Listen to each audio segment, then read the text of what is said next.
Kyrie rode the emotional roller coaster as much as anybody. And I feel like, maybe the Celtics as a whole did too. Like, they go on that winning streaks and everyone starts saying, okay, he's happy. We can convince him to stay. And then things go south and they're like, oh man, he's probably going to leave.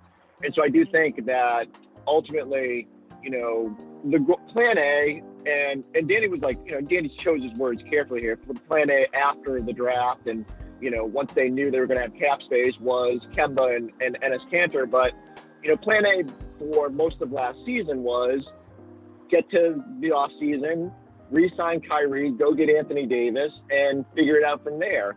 And so I think they, even amid all the strife of last season, they sort of in the back of their mind sort of said, like, a lot of this will be alleviated because the roster's going to turn over.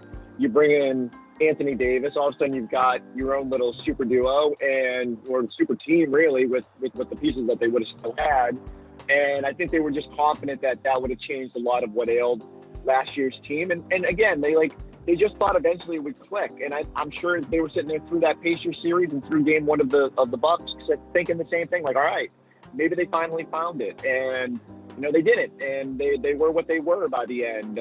But I don't begrudge Danny. Like, I can't sit here and as armchair general manager and say he should have been more aggressive. I don't know what you even get for Kyrie Irving at the trade deadline. I think it would have been hard for them to pull the trigger on that. And again, I don't think they were motivated to do it at that point. I think they were really convinced that this team would figure it out, and that the playoffs would bring out the best in them. And for a small stretch it did, but no, I don't think Danny should catch much grief for that.